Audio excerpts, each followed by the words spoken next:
तर वाखरी ते पंढरपूर पालखी मार्गाचं काम निकृष्ट दर्जाचा झाल्याचा आरोप आहे। पहिल्याच पावसामध्ये सेवा रस्ता खचल्याचा धक्कादायक प्रकार समोर आला। एकूण 8 किलोमीटर महामार्गाचं काम गेल्या 3 वर्षांपासून सुरू होतं। रस्ता खचल्यानंतर प्रशासनानं तात्काळ या कामाची दुरुस्ती सुरू केली।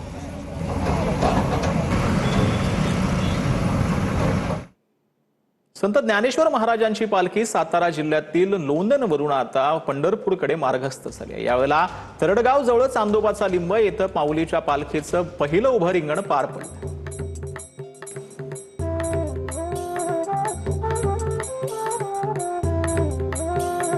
तर चांदोबाचा लिंब येथे माऊलीच्या पालखीचं पहिलं उभं रिंगण पार पडलेलं आहे।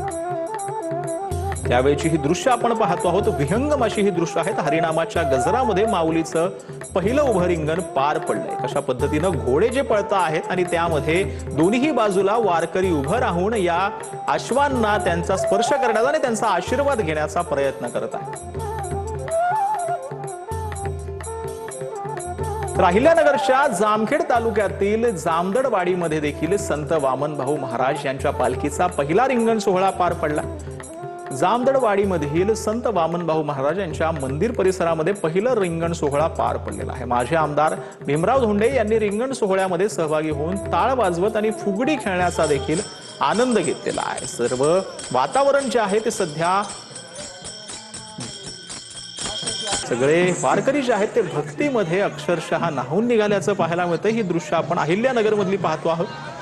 यामध्ये जी दृश्य पाहायला मिळत आहेत ती अत्यंत लोभस आणि विलोभनीय अशा।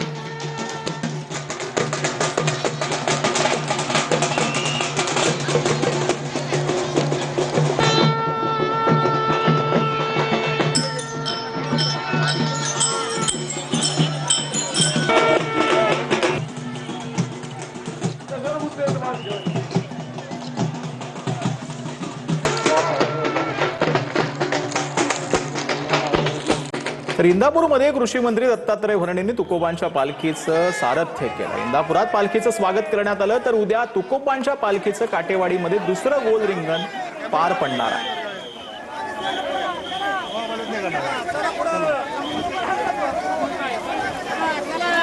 मोठ्या भक्तिभावाने हे सगळा वारकरी सोहळा आमचे वारकरी बंधू भगिनी इंदापूर तालुक्यामध्ये इथं आता पहिल्यांदा इथं पाऊल ठेवतायत।